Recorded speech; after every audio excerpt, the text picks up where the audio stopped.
అందరికీ చెప్పేం నేను Rajesh Mahasen. Welcome to Mahasen media. నేను ఇల్లు కట్టుకుంటాననే విషయం ఈ సబ్స్క్రైబర్ సోదరులందరికీ తెలుసు యూట్యూబ్లో. ఎందుకంటే నేను ఎప్పుడో 2 సంవత్సరాల క్రితం 2.5 సంవత్సరాల క్రితం చెప్పాను ఇల్లు మొదలు పెట్టానండి అని. టైం పట్టింది. అది టైం ఎందుకు పడుతుందో మీ అందరికీ తెలుసు. అయితే అది దగ్గరకు వచ్చిన సమయంలో వైసీపీ వాళ్ళు ఎవరో దాన్ని వీడియో తీసి రాజేష్ మహాసేన్ ఇలా ప్యాలెస్ కడుతున్నాడని నాకు ఫ్రీ పబ్లిసిటీ ఇచ్చారు. తెలుగుదేశం పార్టీలో చేరిన తెలుగుదేశం రాజేష్ మహాసేన ఇల్లు కట్టించాడు ప్యాలెస్ లాంటి ఇల్లు అని. నాకు తెలిసి ఆంధ్రప్రదేశ్లో నా ఇల్లు చూడడం ఎవడు లేడు. దాదాపు నేను అంత ప్రమోషన్ చేసుకోవాలంటే ఓ 10 కోట్లు పెట్టి ఫంక్షన్ చేసినా కూడా అంత పెద్ద ప్రమోషన్ నాకు రాదు. అయితే ఫ్రీ పబ్లిసిటీ బాగానే ఇచ్చారు. అప్పుడు నేను చెప్పాను నా సోర్స్ ఆఫ్ ఇన్కమ్ కూడా నేను పబ్లిక్లో చూపించాను. అంటే ఇదిగో నాకు ఎంత ఇన్కమ్ వచ్చింది, దీంతో నేను ఇలా చేశాను, పలానా చోట ఇలా నేను లోన్ తెచ్చుకున్నాను అన్నీ చెప్పాను. ఆ రోజున వైసీపీ వాళ్ళు చాలామంది నన్ను ట్రోల్ చేశారు కదా. నేను మిమ్మల్ని అడుగుతున్నాను, 2 రోజుల క్రితం కేఎన్ఆర్ అంటే తెలుసు కదండి, కే నాగేశ్వర రెడ్డి. నేను జగన్మోహన్ రెడ్డి గారు నన్ను వాళ్ళ ఇంటికి ఆహ్వానించి లోటస్ పాండ్లో నేను అడగకుండానే నాకు కండు వేసేసినప్పుడు ఆయన నాకు చెప్పిన డైలాగ్ ఒకటే, కేఎన్ఆర్ రాజేష్ మహాసేన మనోడు, రాజేష్కి ఏ అవసరం ఉన్నా డైరెక్ట్ నాతోటే ఉంటాడు, ఇంకా అక్కడ ఎవరు నాయకులతో ఉండడు, కాబట్టి రాజేష్ నువ్వు కేఎన్ఆర్ నెంబర్ తీసుకుని నీ నెంబర్ కేఎన్ఆర్కి అన్నాడు. అంటే కేఎన్ఆర్ అంటే జగన్ గారే. జగన్ గారు నా నెంబర్ తీసుకుని జగన్ గారి నెంబర్ నాకు ఇచ్చినట్టే కేఎన్ఆర్ అంటే. ఆ కేఎన్ఆర్ ఎవరండి? సాక్షి పేపర్లోనూ విలేకరుగా ఆయన జాయిన్ అయ్యాడట. 10-15 వేలు జీతం వచ్చిందట ఆయనకి. ఇప్పుడు 5 సంవత్సరాల క్రితం 10-15 వేలు జీతం. అంతకుముందు ఆయన కడపలోనే ఎక్కడో మరి ఆయన సొంత గ్రామంలో చిన్న హోటల్ పెట్టుకునేవాడట. హోటల్ నడిపించుకునే వ్యక్తి. తప్పేం కాదు, ఎందుకంటే ఎవరిలో ఎంత సమర్థత ఉందో అది ఆడికి తెలుస్తుంది. అయితే గడిచిన 5 సంవత్సరాల్లో 200 నుంచి 300 కోట్ల రూపాయల ఆస్తులు ఆయన సంపాదించాడట. షాక్ అనిపించింది నాకు. 200 నుంచి 300 కోట్ల రూపాయలు సంపాదించేటట్టండి. దానికి ఉన్న అన్ని ఆధారాలు బయట పెట్టారు. ఆయనకి పలానా చోట 8 ఎకరాల ల్యాండ్ ఉంది, పలానా చోట ఫ్లాట్లు ఉన్నాయి, పలానా హుండై షోరూంలో వాటాలు ఉన్నాయి, అవన్నీ అల్చల్ జరిగి వైరల్ అయింది. కేసు దర్యాప్తులో సిట్ వేగం పెంచడంతో జగన్ పిఏ కేఎన్ఆర్ అక్రమాస్తులు వెలుగు చూస్తున్నాయి. జగన్ వద్ద పిఏగా చేరాక అక్రమార్జనకు అంతూ పొంతూ లేకుండా పోయింది. లక్షలతో మొదలుపెట్టి కోట్లు వసూలు చేశారు. 3 రాష్ట్రాల్లో భారీగా ఆస్తులు సంపాదించారు.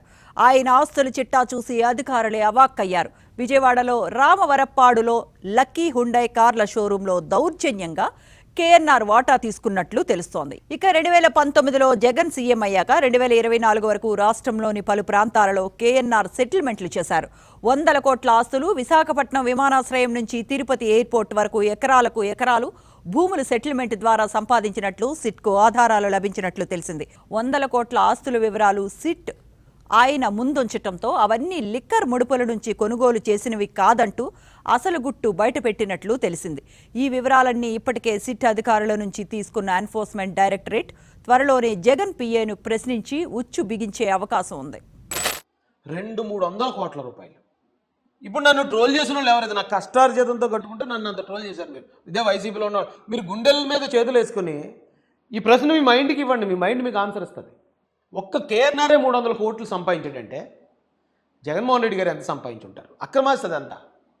అది ఏది కూడా వ్యాపారం చేసిందో లేకపోతే న్యాయంగా సంపాదించిందో కాదండి, లంచాలు తీసుకుంటే వచ్చిన డబ్బు అది. 2 నుంచి 300 కోట్ల రూపాయలు.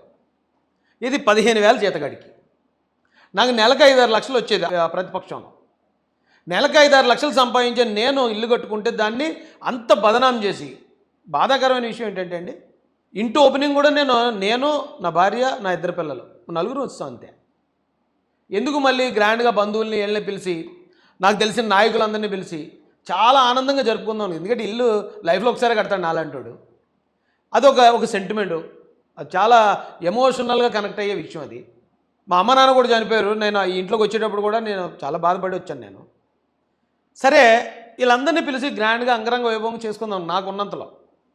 కానీ నన్ను డిఫెన్స్లో నెట్టేసి ఒకవేళ అలాగే ఏదైనా జరిగితే మళ్ళీ దాన్ని ఎలాగ పోర్ట్రే చేస్తారు దాన్ని. ఎందుకంటే ఇప్పుడు పార్టీలో ఉన్నాను నేను, ఇండివిజువల్ కాదు. ఇండివిజువల్ అయితే నేను ఎవరైనా లెక్క చేయను కదా, మీకు తెలుసు కదా. పార్టీలో ఉన్నాను. నా వల్ల ఎప్పుడో 8 సంవత్సరాల క్రితం నేను మాట్లాడిన మాటల వల్ల పార్టీకి ఇమేజ్ ఏదైనా డ్యామేజ్ అవుద్దేమో అని నా కష్టార్జితం వల్ల వచ్చిన ఎమ్మెల్యే సీట్ను వదిలేశాను నేను, పార్టీ బదనాం అవ్వకూడదని. అలాంటిది ఇప్పుడు నేను కట్టిన నీళ్ళతో రాజేష్ ఇలా ఏదో దోచేసుకుంటున్నాడేమో, అలా ఏమైనా చేస్తారేమో. ఎక్కడ ఏ ఆధారాలు ఉండవండి, ఎక్కడ ఎవడో ఒక్క పైసా నేను అక్రమంగా సంపాదించాలని నిరూపించలేరు. అయినా కూడా ఎప్పుడు కూడా గౌరవంగా బతికేవాడే ఇలాంటివి చేయడానికి అవమానంగా భావిస్తాడండి. ఇలాంటి విషయాలను ఫేస్ చేయడానికి గౌరవంగా బ్రతికేవాడు ఖచ్చితంగా సిగ్గుపడతాడు. ఏడ్రా బాబు మనకు లేనిపోయిన గొడవ అని. కానీ కేఎన్ఆర్ ఏమైనా సిగ్గుపడినట్టు మీకు అనిపించిందా? జగన్మోహన్ రెడ్డి గారు లేదా ఆయన ఎవరో ఉంటారు లెక్కర్ స్కామ్లో మిథున్ రెడ్డి గారి మీద కేసు ఉంది, కసిరెడ్డి రాజశేఖర రెడ్డి గారి మీద కేసు ఉంది. ఇప్పుడు ప్రస్తుతం ఉన్న దాన్ని బట్టి 3,500 కోట్ల రూపాయలు అటండి దాని వాల్యూ. ఇది లెక్కర్ స్కామ్ చేసిన వాల్యూ. అందులో 300 కోట్లు కేఎన్ఆర్కి వచ్చి ఉంటుంది. అయితే ఇందులో ఇంకొక ప్రశ్న ఉందండి. ఈ లెక్కర్ స్కామ్ విషయంలో అంటే డబ్బులు వచ్చే దగ్గర జాగ్రత్తగా ఆలోచించండి. వైసీపీలో ఉన్న కాపులు, బీసీలు, ఎస్సీలు, ఎస్టీలు.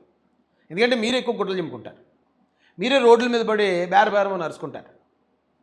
ఈ లెక్కర్ కేసులో వచ్చిన డబ్బులు దాయడానికి ఒక పేరుని నాని నమ్మాడు ఆయన, లేదా కొడాలి నానిని, లేదా వల్లభనేని వంశీని, లేదా నందిగాం సురేష్ని, పెనిపే విశ్వరూప్ గారిని. ఒక్క ఎస్సీ కానీ ఒక బీసీ కానీ ఒక కాపు కానీ లేరు అక్కడ. డబ్బులు వచ్చే దగ్గర దాచుకునే దగ్గర అందరూ జగన్ గారికి సంబంధించిన రెడ్లే ఉన్నారండి. ఓ విజయసాయి రెడ్డి గారు, ఓ సజ్జల రామకృష్ణారెడ్డి గారు, ఒక సజ్జల భార్గవరెడ్డి గారు, ఏమండి ఒక కసిరెడ్డి రాజశేఖర రెడ్డి గారు, ఇప్పుడు కె నాగేశ్వర రెడ్డి గారు, ఇంకా ఎవరో వాసుదేవరెడ్డి గారు. డబ్బులు 1,000 కోట్లు 100 కోట్లు వచ్చే దగ్గర జగన్ గారు చుట్టూరా రెడ్లే పెట్టుకున్నాడు.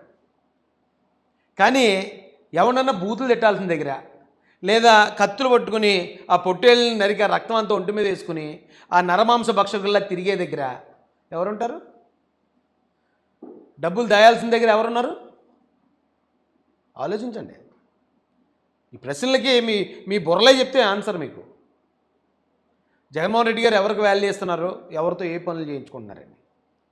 అయితే మరి కేఎన్ఆర్ గారు అంత అలా చేసిన ఒక్క వైసీపీ నుంచి ఒక్కడు కూడా ఏటన్నా ఇది మేము జగన్ గారి కోసం మేము ఇంతలాగా తిరుగుతాం కదా, ఇంత గొడవలు చెప్పుకుంటాం కదా, అందరినీ మేము బూతులు తిట్టి వాళ్ళతో కూడా మేము తిట్టించుకుంటాం కదా, ఇప్పుడు రప్ప అన్న లేకపోతే ఈ కేసులు సోషల్ మీడియా కేసులు ఇవన్నీ కేసులు అంటే కేసుల్లో తప్పు చేసి జైలుకి వెళ్ళిన వాళ్ళు రెడ్లు ఎవరైనా ఉన్నారా? ఎవడో ఉంటే ఎవడో వర్ర రవీందర్ రెడ్డి కూడా ఒకడు ఉంటాడేమో తప్ప ఉన్నవాళ్ళందరూ కాపులు ఉంటారు, ఎస్సీలు ఉంటారు ఎక్కువగా.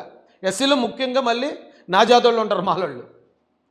కేసులకు వెళ్ళాల్సిన దగ్గర మీరు, గొడవలు పెట్టుకోవాల్సిన దగ్గర మీరు, దాడులు చేయాల్సిన దగ్గర మీరు, అవతల పార్టీలో ఉన్న మీ కులస్తులనే దూషించి నీచంగా మాట్లాడే దగ్గర మీరు. కానీ డబ్బులు దాయాల్సిన దగ్గర, ఆస్తులు సంపాదించుకునే దగ్గర, 100 కోట్ల రూపాయల సామ్రాజ్యాలు సృష్టించుకునే దగ్గర ఎవరున్నారు జగన్ గారి చుట్టూరు? ఆలోచించండి. ఆలోచిస్తే మీకే అర్థమవుతుంది.